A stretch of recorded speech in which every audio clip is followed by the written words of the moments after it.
Okay, so as you can tell from the title of this video, things are going to be a little bit different today. I'm going to take you around and show you my extremely small office, and we'll go through the equipment I use to do my work as a web designer and also what I use to film my YouTube videos. Okay? All right, let's get into it.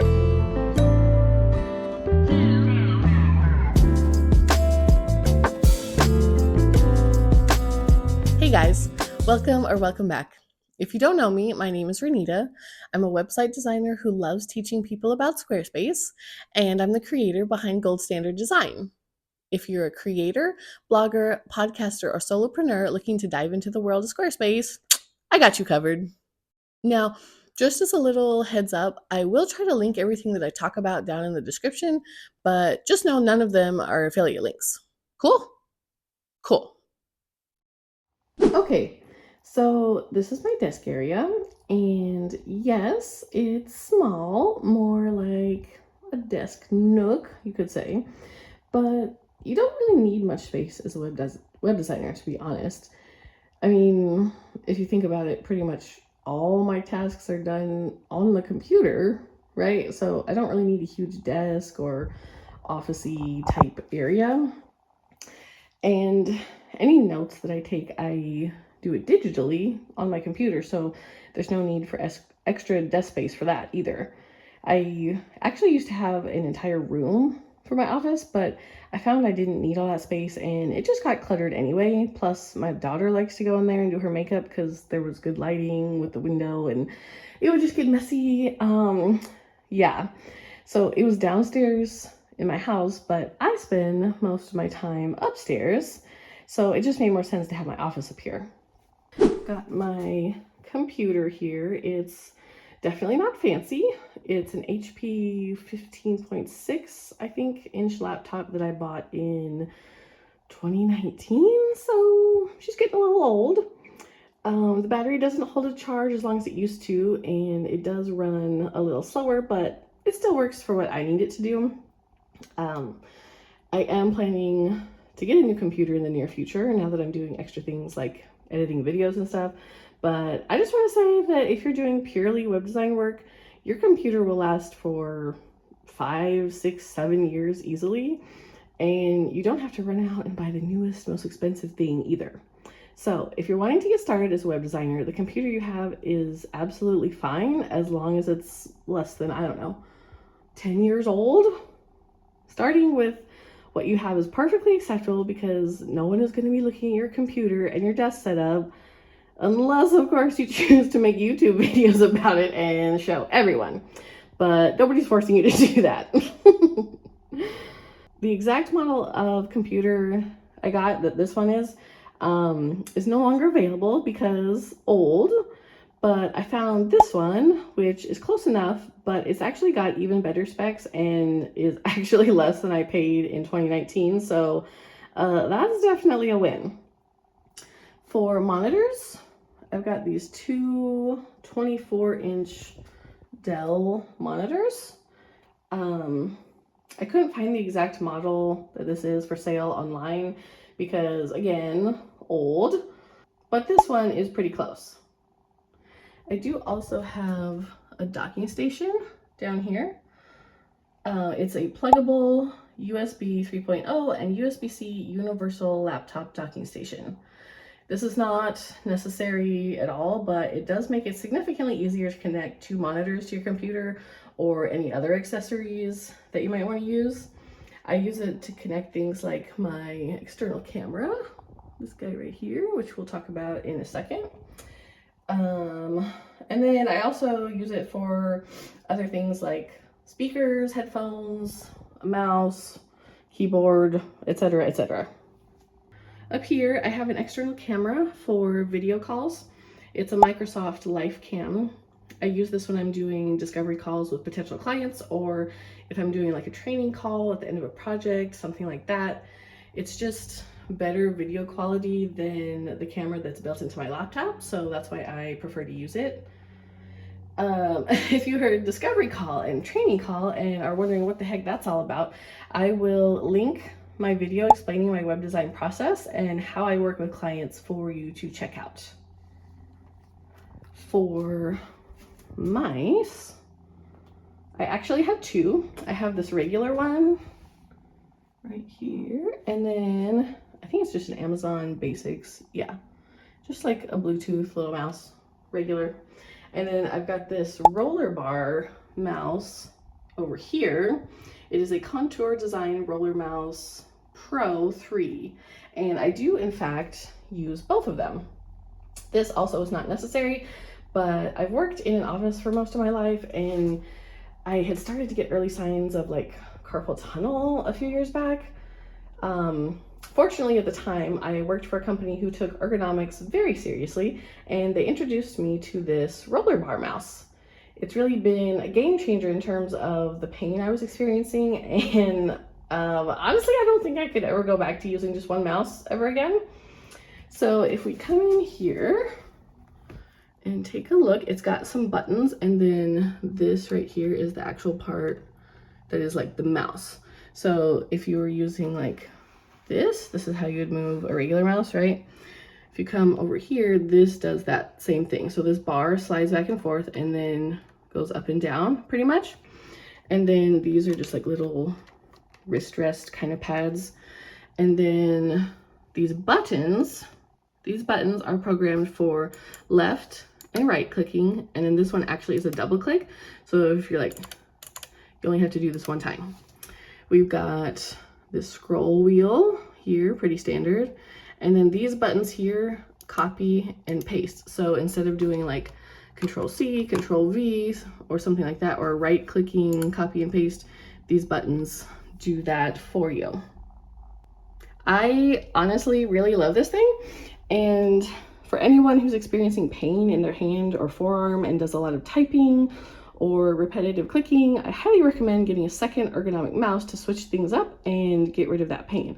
So if my right hand, who's usually using this mouse, gets tired or anything like that, I can switch over here. Or honestly, what I do is sometimes I use this mouse to move around the screen, and then I use these buttons to do the actual clicking. So I'm using both of my hands between the two, and that's actually really helped get rid of the pain in my forearms. I don't think the injury goes away ever. Don't quote me on that. I'm not a doctor, but lessening the time that I'm spending clicking with the same hands or things like that really helps. For my filming camera, I actually use my daughter's old iPhone XR, which is this bad boy right here. And I think that should show you that you absolutely do not need a fancy, expensive camera to get started on YouTube. Whatever you have is probably fine. The video quality is perfectly fine for the types of videos that I make.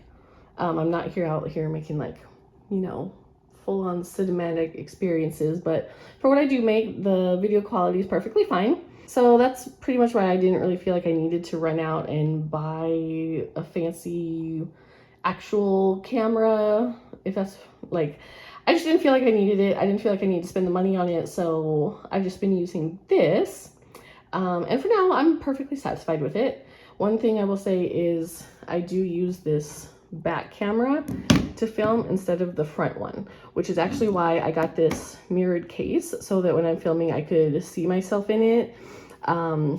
Because, you know, if you're using the front camera, obviously you'd be able to see yourself, but the back one is a better quality, so I used that. Yeah, this case didn't really work out as I was hoping or expecting. I still can't see my face when I'm filming it just because of how I have the angle of the camera and everything like that. I can only see my body, so that didn't work out. So don't feel like you need to buy a mirrored case. But, you know, oh well, live and learn. It wasn't like it was expensive or anything. Okay, and then as far as tripods go, get that whole thing in there for you. I actually have two of these as well, which was honestly kind of by accident. I didn't set out to buy two tripods. I actually bought this one first. Yeah, I bought this one first from Best Buy. It is a Bauer Multipod Pro 67-inch tripod. Because, I was like all excited to start filming and do all the things. So I ran out to my local Best Buy and just got that one first. And guys, I seriously took it out of the box, pulled it so you can see like it's extendable, right? Yeah, I pulled it to extend it and totally broke it. So down here, those bottom feet are supposed to be connected to the center portion for like stability and stuff. Yeah, no, they're not. Which is why I have to like tie it together with my other one for stability, because it's like at higher heights it just wants to fall over. At lower heights it's totally fine. So my first thought was, oh, I'll just take it back, whatever, it's fine. But then I looked on Amazon and found this second one, which was, I think it was just a little bit more, but it actually comes with a ring light that will like attach to the top up here. I don't have it on right now because I don't need it, but it comes with a pretty big ring light. This actually switches in case you want to film vertical or horizontal. Your phone just goes in here or in here, and that's the holder. So this one that I got off of Amazon is a Oraday 14-inch selfie ring light with 62-inch tripod stand and phone holder. So once that one got here, I could immediately tell that it was much better quality than the other one. Plus it has a ring light and everything, so fancy. Side note, I actually haven't used the ring light yet because I live in Alaska and it's summer right now, which means we currently have like 17-ish hours of daylight. Like, it's cloudy outside right now, but it's still plenty light. So yeah, I just be using that. I just be using the sun. I'm sure I'll be firing up that ring light in winter though, because it'll be all dark all the time by then.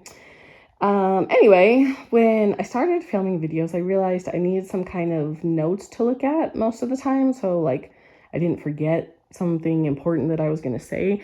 So I actually ended up keeping that first tripod, and that will hold a phone with notes in it. And then this one will hold like the camera so that I can see what I'm wanting to talk about and remember it, so that, I'm not like out here just forgetting important stuff to tell you guys. Another thing I use are these cute little microphones right here. These are PQ-RQP 2-pack wireless lavalier microphones for iPhone. So they're super easy to set up and use, and they came in a pack of 2, which I like. But something I've noticed is that after a little while, they started being a little finicky. Like if I even move the tiniest bit while I'm holding the mic, it'll make this annoying like extra noise in the audio. I don't know if it's because I charged them wrong or like used a brick with too much power or something like that. But they worked great at first, and now I kind of have to be careful. But I'm not complaining because it's probably user error and they were really cheap. It's just annoying. So this part will plug into your iPhone, and then all you do is turn these on. So like there's a little power button back here.